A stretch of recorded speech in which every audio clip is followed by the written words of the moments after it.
If you struggle being pulled in a bunch of different directions, if you are a mom and you have a business, or you are working, or you are pulled in all these different directions, this is the episode for you today, because my guest has really honed in on how to make it possible for you to really find fulfillment and identity no matter how much is pulling at your time. Rose Gibson is the founder and director of Baby Beats. It's so cute.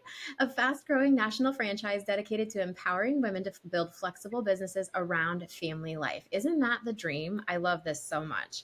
Rose turned her own struggles with identity loss, guilt, and the impossible pressures of motherhood into a movement that now supports women. And you guys, it's no joke. I got to meet her when I was in Malta, and we were there at a retreat, and she is absolutely lighting up all the rooms she's in. And she has a new book, which we're going to talk about today. It is absolutely the best. This is like what I wish I had 11 years ago when I had my son. I wish I had this as a guide to postpartum motherhood. It is absolutely the most compassionate thing. I'm not even reading your bio anymore, Rose. I'm just gushing about you. So what began as a single local class has grown into a woman-led network of franchises helping mothers create businesses that fit their lives, not the other way around. She believes mothers shouldn't have to choose between raising a family and building a career, and her mission is to prove that women can do both and do both brilliantly. Rose, thank you so much for coming on the podcast today. I'm really excited to welcome you to Unlock Your Blocks. Thank you. I'm very excited to be here today. So I want to get started by you allude to this in the bio, that there was a struggle that was happening for you. Can you zone in on that for just a moment and let us know what is the struggle that birthed this whole new movement for you? Yeah, definitely. So I have got 3 children, and I had my first when I was in my early 20s. And the shock that I think most women find that when they have their first child, the identity shift that comes with having your first child, regardless of how old you are. But because I was in my early 20s, I found that transition quite hard, especially because I didn't have any mum friends. I had nobody around me that was having children. I hadn't got my career up and running yet. So that transition from just sort of starting out in adult life to then being a mother quite young, and then raising 3 children, really, it did something to me. For being at home with 3 children, I felt like I'd lost who I was, that I had all these big dreams and ambitions as a teenager.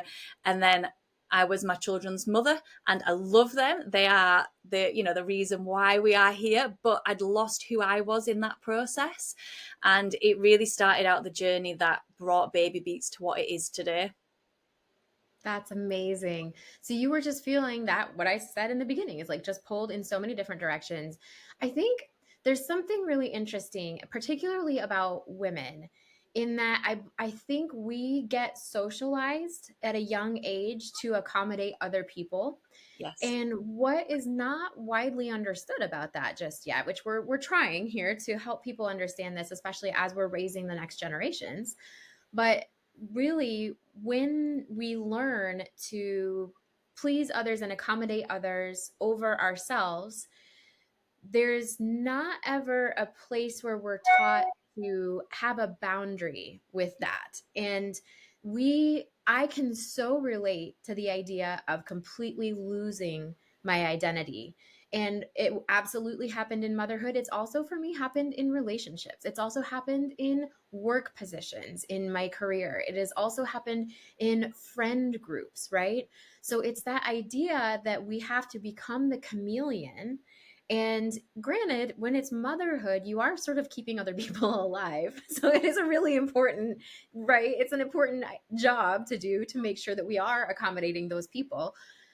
But if you're not mindful, the loss of identity is it's actually qualifies as a trauma, a type of trauma.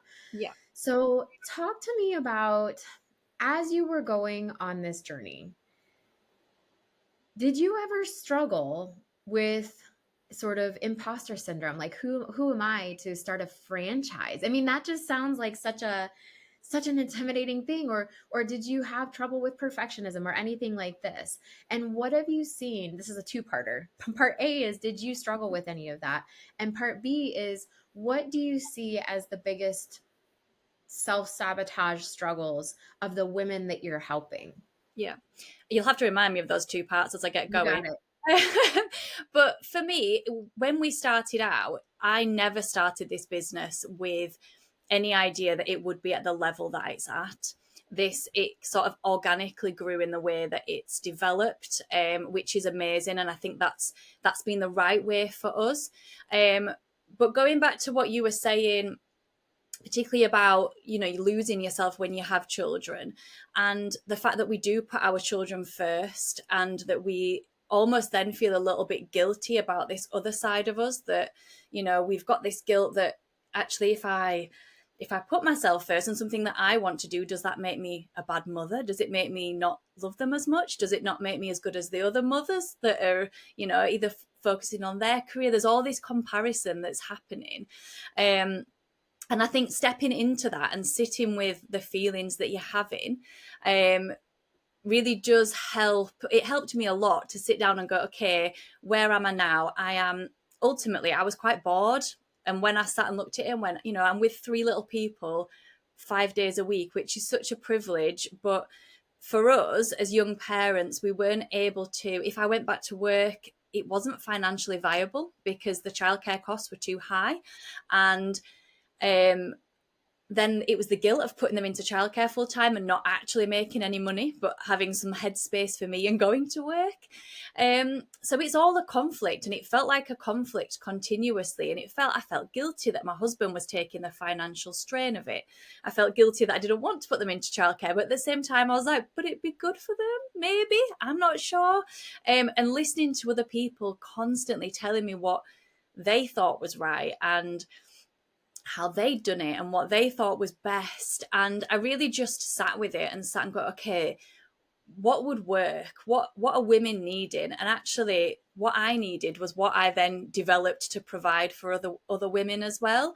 That we need this space to be able to be us, to connect with other women, to be able to be really truthful, and to turn around and go, do you know what? This is really hard. I'm really tired. I'm bored, which is what I was sometimes. I'm bored of doing jigsaws. I'm bored of doing Play-Doh. I'm bored of doing, you know, speaking to little people. I want an adult conversation. And sitting with that and going, that's okay to feel like that. That's fine. That's just part of this journey that we're on. And from that, I started to build actually where there was this gap for women, where there was this need to have this space that was really empowering for them, that focused on them as well as their baby. There's plenty of baby groups where we are, you know, there's massage, there's baby singing things, but there's not a massive amount for mums. And I wanted it to be for both. I wanted women to go and go, do you know what, actually, my pelvic floor feels shot. I really want to do something to help engage my pelvic floor. I want to do something that's prescriptive for me. And that is where we started. And we just started trialing things and seeing what worked. And it naturally grew and evolved. And then we had more and more people, more and more women across the country, across the UK, that were saying, how do we teach this? Like, we'd love to teach this. This looks so much fun. And our classes were getting full. And then we, like I said, we naturally went down the franchising route. And we've got some really amazing, empowering women who run their own businesses now. We tend to run between 9:30 and 2:30, which for us is school time, which is what, the time that you've got available during the day. Doesn't mean that I'm not up sometimes until 12, 1 a.m. doing bits and pieces, but it works. And it just means that women that are doing it are building something for them, something that they can feel really proud about. And I think you asked about imposter syndrome as well. And that has been a huge thing for me, because, and I say it to my teachers all the time, I'm like, if I can do this, I am just a normal person. I have nothing special about me at all. If I can do this, I believe that anybody can do it. And I think the biggest imposter syndrome I had was when I first met you and walked into that room in Malta, because I was like, who am I? I shouldn't be here. Like, this is these are all amazing people in this room. And I had to really sit with that feeling. And it was almost like fight or flight of being like, okay, I could quite easily turn around and just be like, no, no, I can't do it. And I was like, no, take a deep breath. There's amazing people here. You know, you can do this. And almost that imposter syndrome pushed me forward, because without having that, I think it didn't push me out of my comfort zone. And every time I'm pushed out of my comfort zone, it gets me to the next place that I want to be. Um, and it's scary, but it's also exciting as well. I agree. I think it can absolutely serve as a catalyst, you know, any type of sabotage that we find ourselves in. And we talk a lot on this show about where does it come from, right? Because some of it's socialized into us, some of it is based on past evidence that our body has that you're not safe in a room full of really high performing women, and maybe you're gonna get bullied, or maybe, you know, it's the mean girls from high school all over again. So we have an opportunity at that point to decide, are we going to actually fight or flee? Or are we going to move in a gentle way to be compassionate towards ourselves? Now, just talking about the book for a moment, one of the things I love about, and now the book is called I'm Fine, which is great. And what's the tagline on it? I don't have it in front of me at the moment. It's called The Truth About Becoming a Mum That No One Warns You. Yes, that no one warns you. Yes, exactly. And what, just for everybody who's listening, if you are a mom, especially if you're a new mom, but if you're a mom of any, you know, amount of time, and you want something that is going to feel so supportive, like you are literally, one of the notes in the beginning is like, this is like talking to your best friend. And I was like, oh, interesting. And I'm reading it and I'm going through, and there are these worksheet pages and all this different stuff. And it's just these little bite-sized moments for you to totally put down all your thoughts that you're thinking, just in the most um manageable way. I don't know how else to say it. It doesn't feel overwhelming to go through the book. And there are lots and lots of chapters. And when I was reading the title of the chapters and the table of contents, I was like, whoa, this is a lot. It's not. I mean, it is. It's so, it covers every topic that you think about, especially in those first couple of years after you have your baby. But it also walks you through, like, how do you get to the other side of that, you know, in a fairly quick and meaningful and compassionate way. So the compassion that comes, and then I love your little this is the cutest thing in the book, your little illustrations, like the little monster guy that's in one of the pages. Like, I just loved all the visuals were so inviting, and it's playful, and it's just, it's very sweet. So um, can you talk to us about, the book seems to be oriented toward moms who are really hard on themselves. Yeah. Can you talk to us about that? Because that is a type of sabotage that is a survival mechanism that our brain is kind of trying to make sure we keep this baby alive. So mom guilt becomes the top of the list of what we start feeling once we have a kid. And can you talk about what you wanted to address and how you help women through that piece of it? I think the book is something that I've probably wrote to myself. In all honesty, when I read it back, I think this is probably what I needed. And it was almost like a bit of a healing process. Sounds really selfish in that, but it was a bit of a healing process for me to go through that and revisit how I felt at certain stages. So, for example, one of the chapters we talk about how your relationship can change and how you have to sit with that and understand how you're feeling and understand your emotions and really be open and honest. And I found a transition of our relationship when we had children quite difficult, because again, we had them quite young, and we were, you know, it was never a one-sided thing that you know, any one of us was bad and the other one wasn't. It was more that we were both young and we were navigating new territory, and it was just learning to understand each other.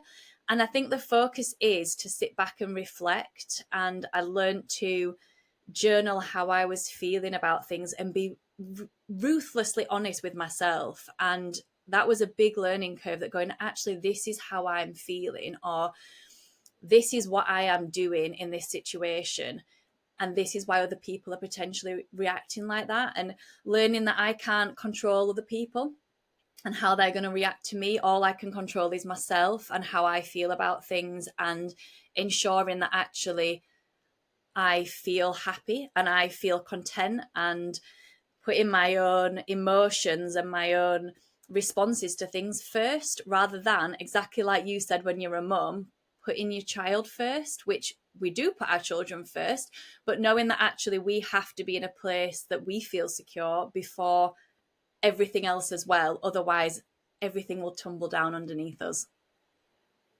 And I think too, just to use the cliche from traveling on an airplane, if you don't have your own oxygen mask on, it's really, really hard to provide the oxygen for someone else. One of the things I work with, I'm not specifically working with postpartum moms, but when I'm working with a client who is having this guilt for prioritizing herself, it happens in every area, not just with having children. And so when we have been trained that it's not safe to do that because you're not going to get as many needs met, and what if that makes you selfish? Self prioritization is not selfish necessarily, but the fear is there for a lot of women that as soon as they start to prioritize themselves, and even more so when there's a dose of mom guilt with that. So, can you talk about? You said something so interesting. You said, I had to really work to be brutally honest about how I was feeling. Yeah. What is that struggle? And can you talk to us about why it's so important for women to be able to be honest, and what you think stops us from being honest about what we're feeling? So the example I think is when I had my three children at home before they were at school or anything, they were at home with me nearly all day, 5 days a week while my husband was at work. It's a lot. And I was bored. And then for actually acknowledging that I was bored and that I was finding that I didn't really have anything for me is quite a hard thing to do, because it may for me, it made me feel like I was a bad mum because I wasn't enjoying this time. And I was enjoying it. I loved it. I loved them. But also I was bored. And I had to sit with that and go, okay, this doesn't make me a bad mum because I'm bored of playing ponies and I'm bored of going to the park and I'm bored of cleaning 100,000 cups every 5 minutes. And I think it's the expectations that we put on ourselves when we become a mother of how we're going to be as a mum. And looking at external influences when we're on Instagram or on TikTok, all the other things that we're seeing, and we only see those highlighted reels. We don't always see the times when you sat there going, like, I've read this book 20,000 times and I am so tired. I'm trying not to fall asleep. And it was sitting with those feelings and going, okay, I accept that that's how I feel. And that doesn't make me a bad mum. That just makes me realize that actually I need to build something else. I need something else for me within this. And if that means reaching out and going, okay, I'm going to put at this point, when I kind of realized that, my youngest went to a childminder for 1 day a week. And again, the guilt that came with that, because she was the only one that had gone to a childminder. But eventually, when I sat with that and went, okay, but this is meaning that I can build a business, and I love the business. I love business. I love running this side of it. And it brought this new fire in me that I thought, okay, this doesn't make me a bad mum. This makes me a woman who is passionate about something now. And also it makes me a mother as well. I am not just defined as being my children's mother. I can be other things and still be an all-round person and a good mother to them. And I think there's something really significant there in what you just shared, because from a nervous system perspective, we actually, unless we are doing activities daily that fulfill our inmost being, we are not the best in our other relationships. We're not the best to partners or friends or children. We're not the best mom that we could be. So the absence of that and the sort of mom burnout that you kind of described, where it's just like, oh, I'm so over this. Yeah. And that is so common. And it makes sense that they're one of my pet peeves, especially when I was just had my son, is all the people that think they know what's best for your baby. I cannot with that. And I was so ready to fight every person I had a colicky baby. We had massive birth trauma. Like, we both almost didn't survive. I'm just trying to make it. We moved across the country away from all my support when he was 9 months old. I was too young to realize that that was a dumb move. And it was like this whole thing. And so people are trying to say, like, oh, well, you just need to do this, and oh, enjoy it. It goes so quickly. And you're like, don't freak me out. I'm already having the hardest time enjoying any of this because it's so hard and like my body still hurts.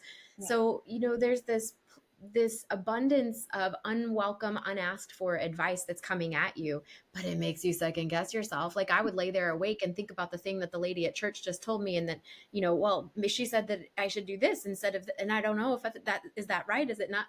Oh, just the whole self doubt Yep. is in and of itself a survival technique, and when you're a new mom, that self doubt, it thinks it's helping you keep your baby alive.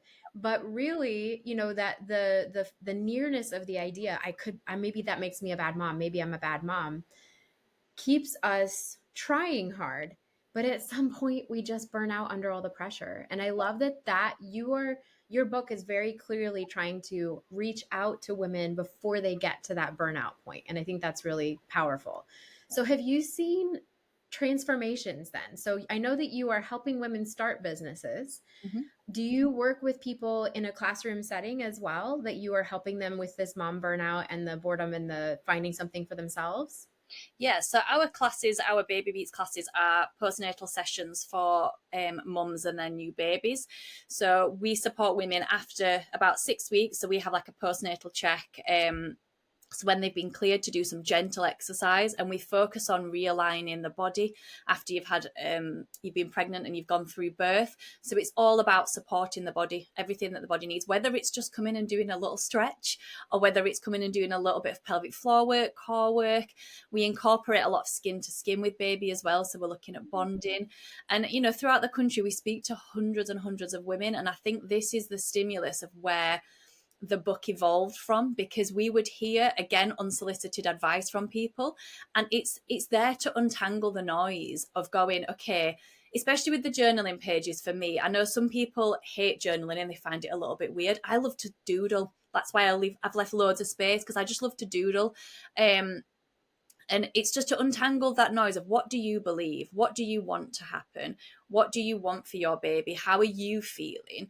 And then any other advice that kind of comes along, you can reclaim your space a little bit and be, thank you for your advice. That's really helpful, but we're actually going to do it this way. And we're quite enjoying this technique. And I see so many women, especially in the newborn stage, and with multiple children, not even with the first, because every baby is so different, taking advice from so many different places. And if you can take anything from this podcast, if you are a new mum, you know your baby the best. You have an innate power to understand your baby. And there might be times when they're crying and you go, I've got no idea. I don't know whether they need feeding. I don't know if they need changing. But you do have that sense inside you of knowing what is right for your baby and what path you should go on. And I think sometimes when we speak to women, they almost feel not pushed into trying different things, but there's a lot of different techniques that some women don't always feel comfortable with, but they feel like they should do because it makes them a better mum for doing that technique. And we're not here to give advice. You've read the book. We don't put any advice in there. It's all about what you want to do and what's right for you and your baby. And I always say, just sit with it. If it doesn't feel right, if there's any part of the journey that you're on or the process that you're using, if it doesn't feel right, it's not right. And you know that. And I think it's sitting with those feelings and trusting your gut, especially when it comes to your own children as well.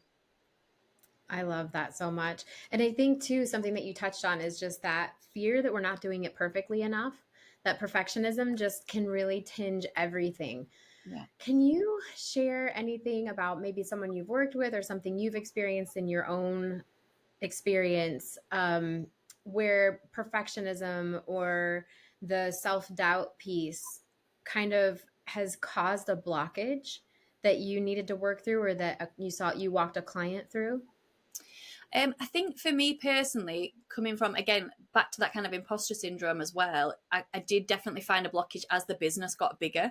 So we have women that are out there building their own businesses, supporting women. So we're a bit like a triangle of how to support women, and almost being at the top of that triangle, you get to a certain stage, a certain point, I think, where you almost feel like I did, and I had to sort of check in and go, but I'm just a mum that's created this. And then I had to sort of sit back and go, do you know what though? But I'm a bit of a kick-ass mum. Like, I can do this. I've got 3 children. I've got 2 cats. I've got a dog, and I can manage to run this. And I think for me, it's all about those journaling, and I love it. I just love to write everything down. And I think I found sitting with actually what was blocking me. Was it actually that I was scared?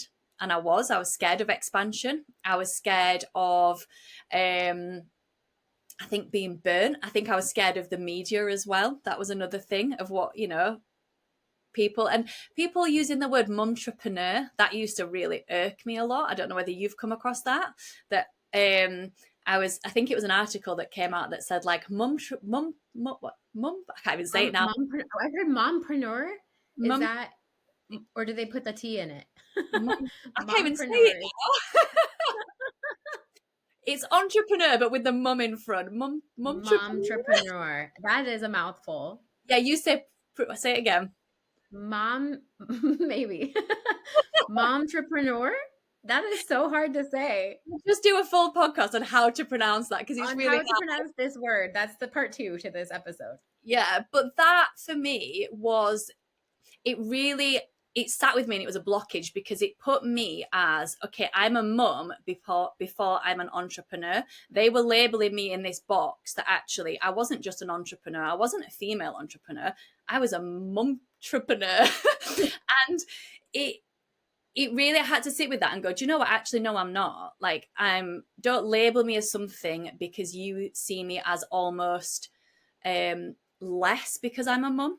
And because they'd highlighted it that I was a mum and that I was kind of almost like a side hustle that was getting really, that was getting successful. And I was like, we're not a side hustle. We are working hours around our children, but we're bringing in really good income and we're bringing in income that's supporting our families.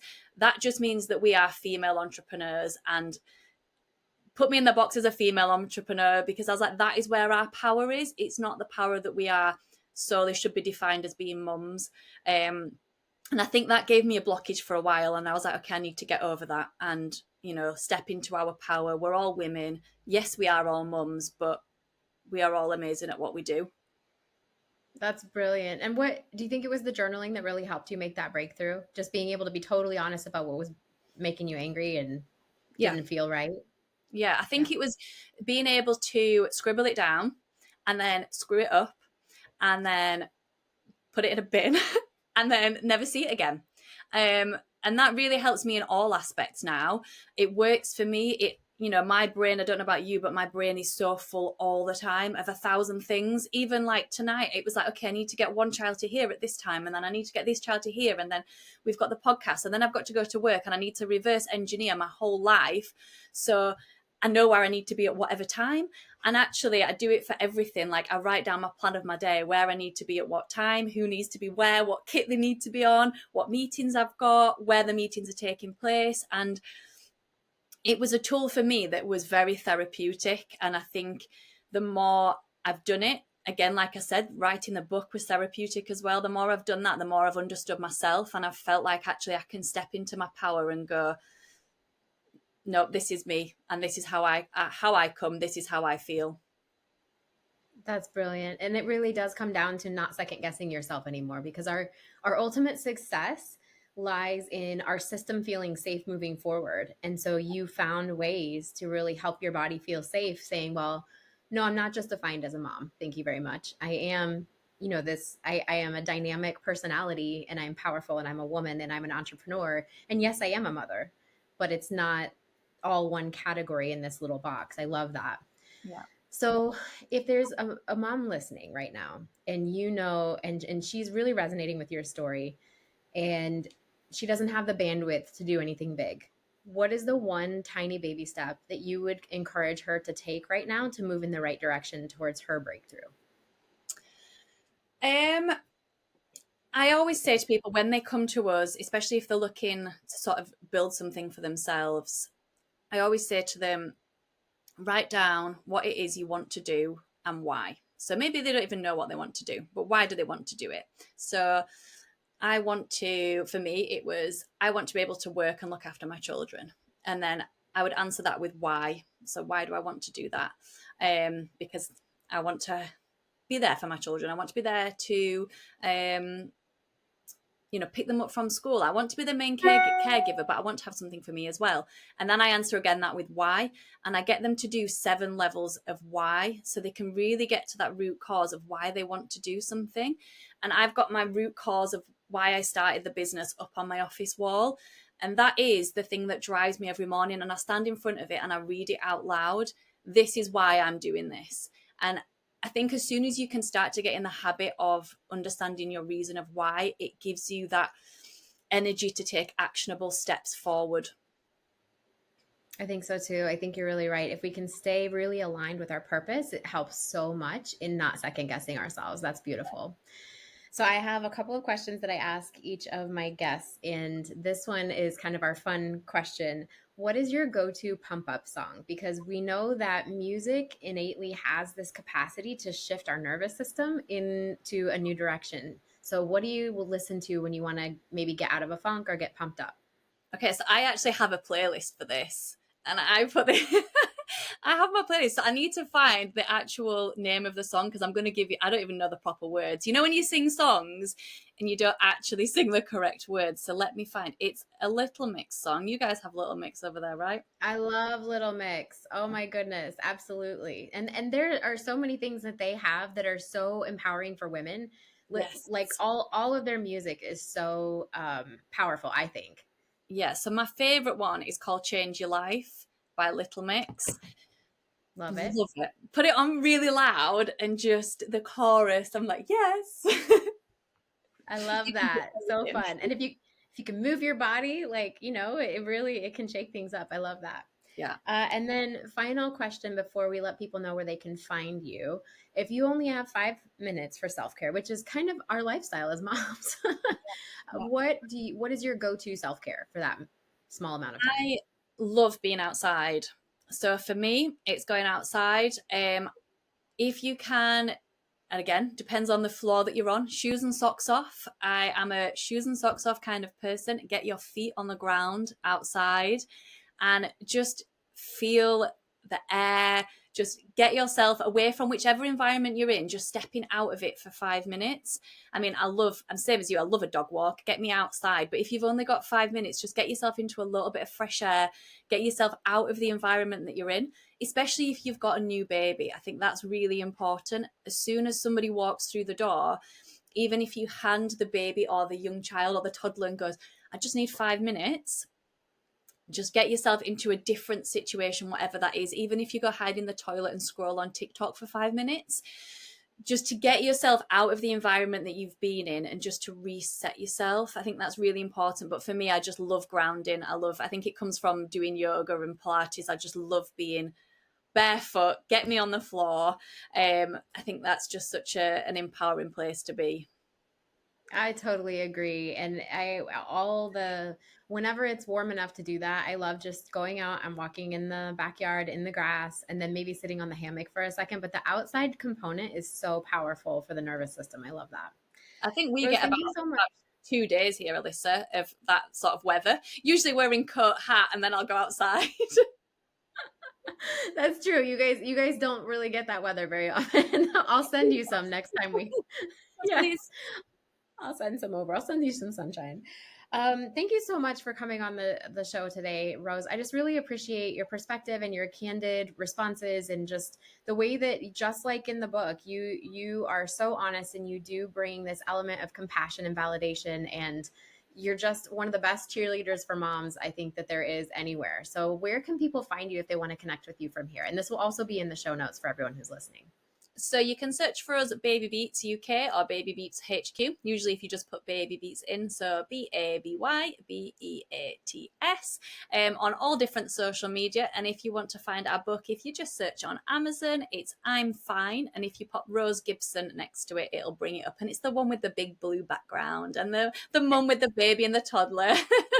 It's so good. It's such it just captures, I'm fine. Everything's fine. We're fine. It's that feeling. Yes, the cover is beautiful. Well, thank you so much, Rose, for your time. And everyone, I hope that this was really helpful for you. If you're being pulled in so many different directions, or if you're doubting yourself, or if you're having trouble really being honest with what you want and what's not working for you, I hope this gave you the extra oomph that you need to move into your next level. Thank you so much. And until we see you next time, take such good care of yourself.